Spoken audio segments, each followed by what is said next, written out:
Les résidences secondaires déséquilibrent-elles l'immobilier en Bretagne? Réponse avec Julie et ses invités. C'est tout de suite dans le décryptage.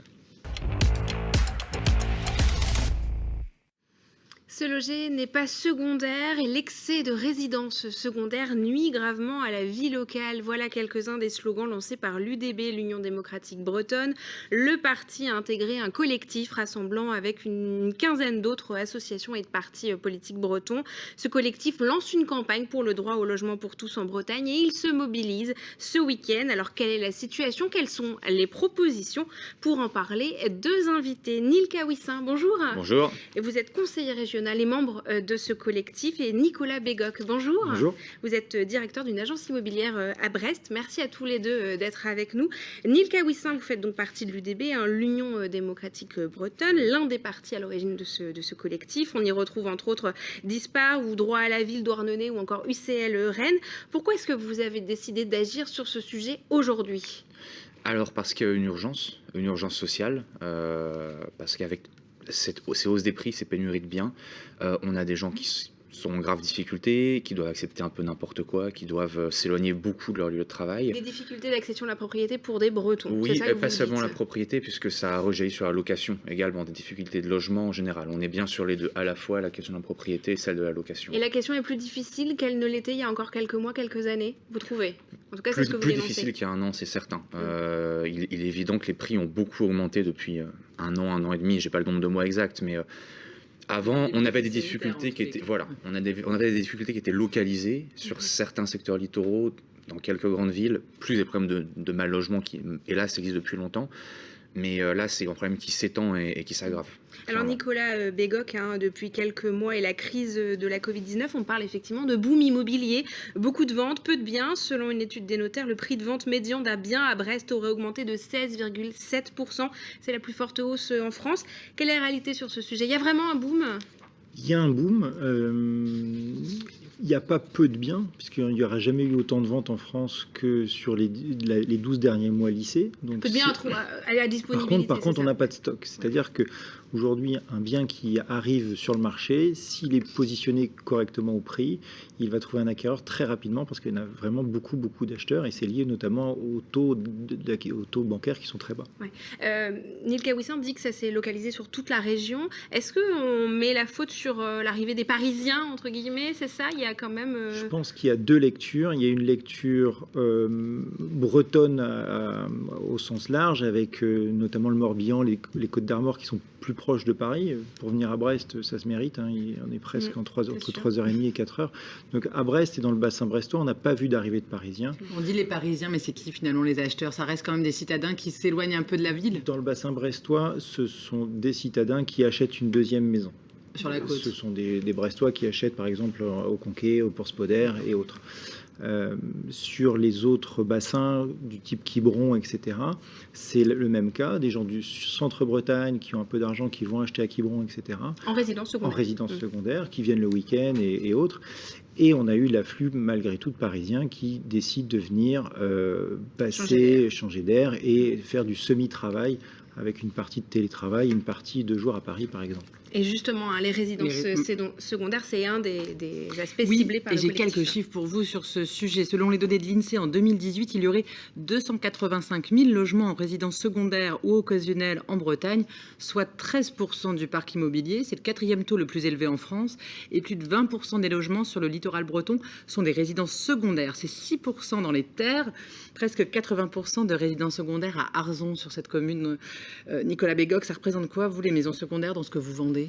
Alors, encore une fois, sur le bassin vannetais, c'est très particulier. Ils sont qu'à 2 heures de Paris, donc voilà. Mais cela dit, ils ont toujours le même pourcentage de nombre de clients extérieurs à la Bretagne.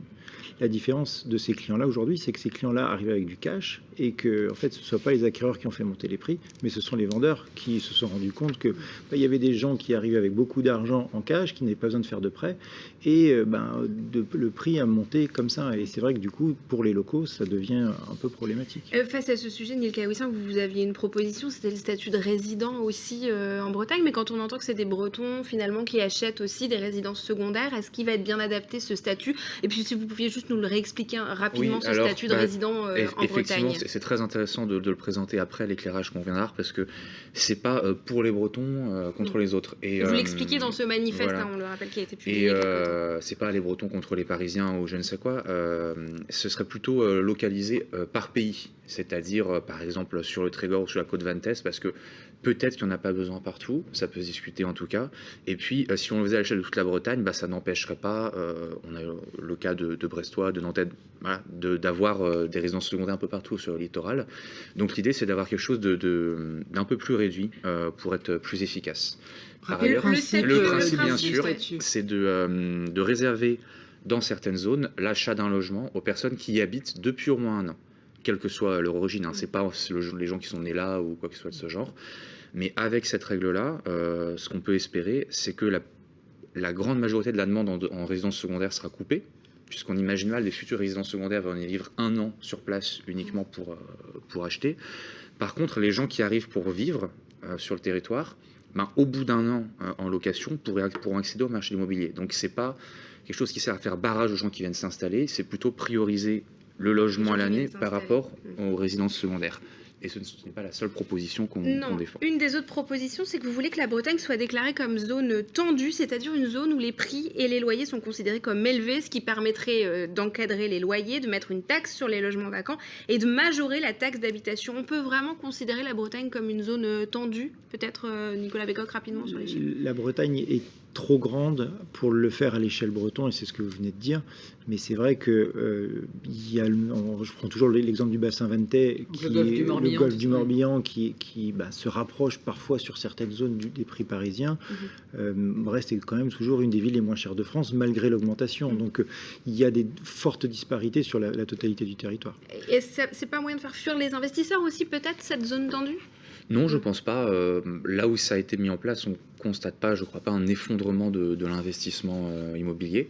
Et j'ajoute un point par rapport à la présentation que vous avez faite, c'est que c'est aussi un moyen pour réglementer les locations touristiques qui passent par des plateformes comme Airbnb par exemple, parce que c'est un phénomène qui est en développement rapide en Bretagne et ailleurs, au Pays Basque aussi par exemple, qui avant était plus massif dans les grandes villes, mais ça a été un peu réglementé. Et aujourd'hui, sur l'essentiel de la Bretagne, on ne peut pas réglementer ces locations-là.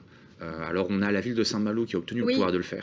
Alors justement, vous me devancez, mais j'allais le préciser. En Bretagne, effectivement, Saint-Malo est la ville la plus touchée par ce phénomène. La commune a décidé d'agir sur ces locations saisonnières. Depuis le 1er juillet dernier, elle a mis en place un quota de logements autorisés à la location meublée touristique dans l'intramuros de Saint-Malo. C'est 12,5%.